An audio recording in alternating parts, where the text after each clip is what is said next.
ಎಲ್ರಿಗೂ ನಮಸ್ಕಾರ. ಇವತ್ತು ನಾನು ತಗೊಂಡಿರೋ ಅಂತ ಒಂದು ಟಾಪಿಕ್ ಏನು ಅಂತಂದ್ರೆ ಈ ಸತ್ತೋದವರು ಮತ್ತೆ ಬಿಟ್ಟೋದವರು ಇವರಿಬ್ರು ಮರೆಯೋದು ಹೇಗೆ ಅಂತ ಹೇಳಿ. ಈ ವಿಷಯ ಯಾಕೆ ನನ್ಗೆ ಬಂತು ಅಂತಂದ್ರೆ ನಿನ್ನೆ ನಾನು ಒಬ್ರು ಪರಿಚಯದವರ ಜೊತೆ ಮಾತಾಡ್ತಾ ಇದ್ದಾಗ ಅವರು ಹೇಳ್ತಾ ಇದ್ರು ಅವರ ಅಕ್ಕನ ಮಗ ಯಾರೋ ತುಂಬಾ ಚಿಕ್ಕ ಏಜ್ ಅಲ್ಲಿ ಏನೋ ಕೆಲಸ ಮಾಡುವಾಗ ಹಾರ್ಟ್ ಅಟ್ಯಾಕ್ ಆಗಿ ಎಕ್ಸ್ಪೈರ್ ಆಗ್ಬಿಟ್ರು. ತುಂಬಾ ಚಿಕ್ಕ ಹುಡುಗ. ಸೊ ಆ ಕಾರಣದಿಂದಾಗಿ ಅವ್ರಿಗೆ ಏನು ತುಂಬಾ ದುಃಖ ಆಗಿದೆ. ಅದರಿಂದ ಹೊರಗೆ ಬರೋದು ತುಂಬಾ ಕಷ್ಟ ಆಗ್ತಾ ಇದೆ. ಏನ್ ಮಾಡ್ಬೇಕು ಅಂತಾನೆ ಗೊತ್ತಾಗ್ತಾ ಇಲ್ಲ ಅಂತೆಲ್ಲ ಹೇಳ್ತಾ ಇದ್ರು. ತುಂಬಾ ದುಃಖದಿಂದ ಅವರು ಹೇಳ್ತಾ ಇದ್ರು. ನಾನು ಹೇಳ್ದೆ ಸಾವು ಅನ್ನೋದು ಸಹಜ, ಎಲ್ರು ಒಂದಿನ ಹೋಗ್ಲೇಬೇಕಲ್ವಾ. ಸೊ ಇದೆಲ್ಲ ನಾವು ಕಾಮನ್ ಆಗಿ ಹೇಳ್ತಾ ಇರ್ತೀವಿ ಅಲ್ವಾ.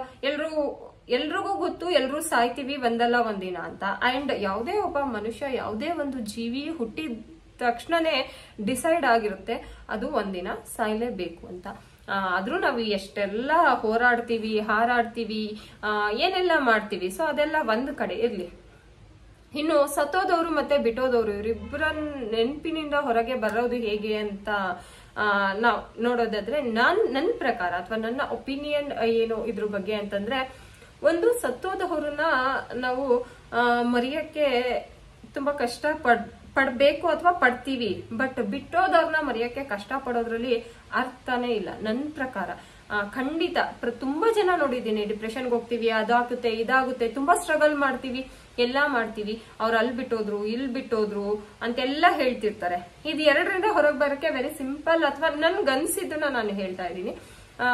ಯಾರಾದ್ರೂ ಸತ್ತು ಹೋದ್ರೆ ಏನ್ ಮಾಡ್ಬೇಕು ಅಂತಂದ್ರೆ, ಅವರು ತುಂಬಾ ಈಗ ಸತ್ತೋದಾಗ್ಲೂ ಯಾರೋ ಸತ್ತೋದ್ರೆ ಅಥವಾ ಎಲ್ರೂ ಸತ್ತೋದಾಗ್ಲೂ ಅಷ್ಟೇ ನೋವಾಗುತ್ತೆ ನಮ್ಗೆ ಅಂತ ಹೇಳಕ್ಕಾಗಲ್ಲ. ಬಿಕಾಸ್ ಯಾಕೆ ಅಂತಂದ್ರೆ ನಾವು ಅವರೊಂದಿಗಿರೋ ಬಾಂಧವ್ಯ, ಅವರ ವಯಸ್ಸು, ಅವರ ಪರಿಸ್ಥಿತಿಗಳು, ಅವರ ಸ್ಥಾನ ಇವೆಲ್ಲವೂ ಕೂಡ ಕೌಂಟ್ ಆಗುತ್ತೆ. ಫಾರ್ ಎಕ್ಸಾಂಪಲ್ ಪುನೀತ್ ರಾಜ್ಕುಮಾರ್ ಸತ್ತೋದಾಗ ಇಡೀ ಕರ್ನಾಟಕನೇ ಎಷ್ಟು ಒಂದು ಭಾವನಾತ್ಮಕವಾಗಿ ನಮ್ಗೆ ನೋವಾಯ್ತು, ಎಷ್ಟು ಒಂದು ಬೇಜಾರಾಯ್ತು ಈ ರೀತಿಯಾಗಿ.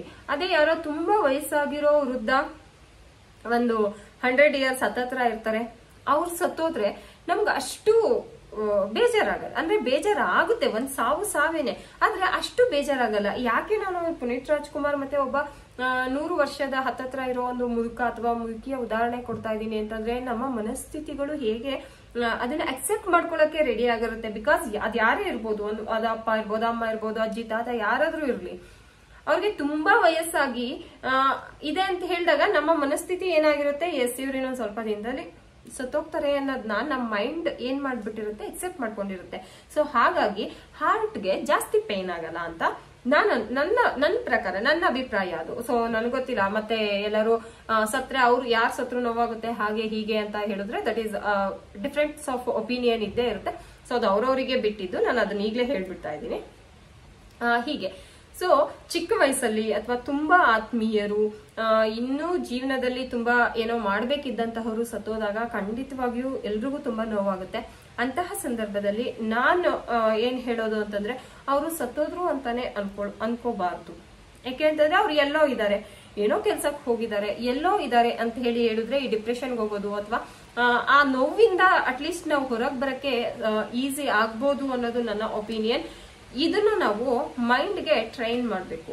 ಎಸ್ ಯಾರೋ ಚಿಕ್ಕ ಏಜ್ ಅಲ್ಲಿ ಅಥವಾ ಏನೋ ಆಯ್ತು, ಅವ್ರು ಎಲ್ಲೋ ಹೊರಗಡೆ ಇದ್ದಾರೆ ಅಥವಾ ಏನೋ ಕೆಲಸ ಮಾಡ್ತಿದ್ದಾರೆ, so yes definitely fine. So ಆಗ ಯಾವುದೇ ಡಿಪ್ರೆಷನ್ಗೆ ಹೋಗೋದು ಅಥವಾ ಅದ್ರಲ್ಲೇ ಮುಳುಗೋಗೋ ಅಂತಹ ಒಂದು ಪರಿಸ್ಥಿತಿಯಿಂದ ನಾವು ಹೊರಗೆ ಬರಬಹುದು ಅಂತ.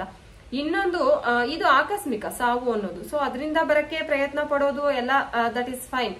ಬಟ್ ಈ ಬಿಟ್ಟೋಗೋರು ಇರ್ತಾರಲ್ಲ, ಅವ್ರಿಗೋಸ್ಕರ ಕಾಯ್ತಾ ನಾವು ಕುತ್ಕೊಂಡ್ರೆ, ನಾವು ಡಿಪ್ರೆಷನ್ಗೆ ಹೋದ್ರೆ, ನಮ್ಮ ಮೆಂಟಲ್ ಹೆಲ್ತ್ ನ ಹಾಳು ಮಾಡ್ಕೊಂಡ್ರೆ ಅದಕ್ಕೆ ನಾವೇ ರೆಸ್ಪಾನ್ಸಿಬಲ್, ಯಾರು ರೆಸ್ಪಾನ್ಸಿಬಲ್ ಅಲ್ಲ. ಯಾಕಂತಂದ್ರೆ ಬಿಟ್ಟೋಗೋದು ಇಂಟೆನ್ಷಿಯಲ್, ಸತ್ತೋಗೋದು ಆಕ್ಸಿಡೆಂಟಲ್. ಇದನ್ನ ನಾವು ಅರ್ಥ ಮಾಡ್ಕೋಬೇಕು. ಯಾಕಂತಂದ್ರೆ ಅವರು ಮೋಸ ಮಾಡ್ಬೇಕು ಅಂತಾನೆ ಬಿಟ್ಟೋಗಿರ್ತಾರೆ. ನಾವ್ ಎಷ್ಟೊಂದ್ ಜನ ಹೇಳ್ತಿರ್ತಾರೆ, ನಾವು ನೋಡ್ತೀವಿ ಕೂಡ, ಏನು ಕರ್ಕೊಂಡು ಹೋಗ್ತಾರೆ, ಎಲ್ಲೋ ಯಾವ್ದೋ ಬಸ್ ಸ್ಟಾಪ್ ಅಲ್ಲೋ ಯಾವ್ದೋ ರೋಡಲ್ಲೋ ಇನ್ನೆಲ್ಲೋ ಕೂರಿಸ್ಬಿಟ್ಟು ಬರ್ತೀನಿ ಅಂತ ಹೇಳೋದವ್ರು ಎಷ್ಟೊಂದ್ ಜನ ವಾಪಸ್ಸೇ ಬಂದಿರಲ್ಲ. ಇಂತಹ ಮನಸ್ಥಿತಿ ಉಳ್ಳಂತಹ ಜನರು ನಮ್ಮ ಸುತ್ತ ಇದ್ದಾರೆ. ಇನ್ನು ಕೆಲವರು ಎಲ್ಲರೂ ಹೇಳ್ತಿರ್ತಾರೆ, ಮೇಡಮ್ ನನ್ನ ನಡು ರೋಡಲ್ಲಿ ಕೈ ಬಿಟ್ಬಿಟ್ರು, ನಡು ನೀರ್ನಲ್ಲಿ ಕೈ ಬಿಟ್ಬಿಟ್ರು, ಹಂಗಾಗೋಯ್ತು ಹಿಂಗಾಗೋಯ್ತು ಅಂತ. ಹೌದು, ನಾವು ಮನುಷ್ಯರೇ, ನಮಗೂ ನೋವಾಗುತ್ತೆ, ನಾವು ಬೇಜಾರಾಗುತ್ತೆ, ನಾವು ಮಾನಸಿಕವಾಗಿ ಕುಗ್ತೀವಿ. ಆದ್ರೆ ಅದು ಬಿಟ್ಟೋದವ್ರ ತಪ್ಪಲ್ಲ, ನಮ್ದೇ ತಪ್ಪು. ಅದನ್ನ ಹೊರಗೆ ಬರ್ಲಿಕ್ಕೆ ಸ್ಟ್ರಗಲ್ ಮಾಡ್ತೀವಲ್ಲ, ಅದೇ ನಮ್ಮ ಮೂರ್ಖತನ. ಬಿಟ್ಟು ಹೋದವ್ರನ್ನ ಸತ್ತೋದ್ರು ಅಂತ ಅನ್ಕೊಂಡ್ಬಿಡ್ಬೇಕು. ಸೊ ಆಗ ಮನ್ಸಿಗೆ ಸಮಾಧಾನ ಸಿಗುತ್ತೆ. ಸತ್ತೋದ್ರು ಅಂತ, ಬಿಟ್ಟೋದ್ರು ಅಂದ್ರೆ ತುಂಬಾ ನೋವಾಗುತ್ತೆ. ಇದು ಮೈಂಡ್ ಮತ್ತೆ ಹಾರ್ಟ್ಗೆ ರಿಲೇಟೆಡ್ ಇಶ್ಯೂಸ್ ಇವು. ಯಾಕೆ ಹೇಳ್ತಾ ಇದ್ದೀನಿ ಅಂತಂದ್ರೆ, ಯಾರಾದ್ರೂ ತುಂಬಾ ಆತ್ಮೀಯರು ಸತ್ತೋದ್ರೆ ಅವ್ರನ್ನ ಸತ್ತೋದ್ರು ಅನ್ಕೋಬೇಡಿ, ಅವ್ರೆಲ್ಲೋ ದೂರದಲ್ಲಿದ್ದಾರೆ ಅಥವಾ ಸದ್ಯಕ್ಕೆ ನಿಮ್ಮನ್ನ ಬಿಟ್ಟೋಗಿದ್ದಾರೆ ಅಂತ ಅನ್ಕೊಳ್ಳಿ. ಒಂದ್ ವೇಳೆ ಯಾರಾದ್ರೂ ಬಿಟ್ಟು ಹೋಗಿದ್ರೆ ಅವ್ರನ್ನ ಬಿಟ್ಟು ಹೋದ್ರು ಅಂತ ಅನ್ಕೋಬೇಡಿ, ಅವರು ಸತ್ ಹೋದ್ರು ಅನ್ಕೊಂಬಿಡಿ. ಸೊ ಇದೆರಡಕ್ಕೂ ನಾವು ಮೈಂಡ್ ಅನ್ನ ಟ್ರೈನ್ ಮಾಡ್ಬೇಕು, ಹಾರ್ಟ್ ಅನ್ನಲ್ಲ. ಯಾಕೆಂತಂದ್ರೆ ಬುದ್ಧಿ ಮತ್ತೆ ಹೃದಯಕ್ಕೆ ತುಂಬಾ ವ್ಯತ್ಯಾಸ ಇದೆ. ಹೃದಯ ಯಾವಾಗ್ಲೂ ಭಾವನೆಗಳ ಮೇಲೆ ಅದು ಅಳತೆ ಮಾಡುತ್ತೆ, ತೂಗುತ್ತೆ, ಎಲ್ಲ ಮಾಡುತ್ತೆ. ಆದ್ರೆ ಬುದ್ಧಿ ಯಾವ್ದು ಬೇಕು, ಯಾವ್ದು ಬೇಡ, ಯಾವ್ದು ಸರಿ, ಯಾವ್ದು ತಪ್ಪು ಅನ್ನೋದನ್ನ ಯೋಚನೆ ಮಾಡುತ್ತೆ. ಸೊ ಹಾಗಾಗಿ ನಾನು ನಿಮ್ಮ ಮೈಂಡ್ ಅನ್ನ ಟ್ರೈನ್ ಮಾಡಿ ಅಂತ ಹೇಳ್ತಾ ಇದ್ದೀನಿ. ಸ್ಪೆಷಲಿ ಈ ವಿಷಯದಲ್ಲಿ ಹಾರ್ಟ್ ಅನ್ನ ಟ್ರೈನ್ ಮಾಡಕ್ ಹೋಗ್ಬೇಡಿ, ಯಾಕಂದ್ರೆ ಹಾರ್ಟ್ ಇದನ್ನ ಒಪ್ಕೊಳ್ಳೋದಿಲ್ಲ. ಬಟ್ ಮೈಂಡ್ ಅನ್ನ ಈ ಎರಡೂ ವಿಷಯದಲ್ಲಿ ನಾವು ಟ್ರೈನ್ ಮಾಡಿದ್ರೆ, ಯಾರಾದ್ರೂ ಬಿಟ್ಟೋದಾಗ ಸತ್ತೋದ್ರು ಅಂತ, ಸತ್ತೋದಾಗ ಅವ್ರು ದೂರ ಇದ್ದಾರೆ ಅಥವಾ ಬಿಟ್ಟೋದ್ರು ಅಂತ ನಾವು ಮೈಂಡ್ ಅನ್ನ ಟ್ರೈನ್ ಮಾಡಕ್ಕೆ ಶುರು ಮಾಡಿದ್ರೆ ಇಂತಹ ದುಃಖದಿಂದ ಇಮಿಡಿಯೇಟ್ ಹೊರಗೆ ಬರ್ಬೋದು ಅಂತ ನಾನೇನು ಹೇಳಲ್ಲ.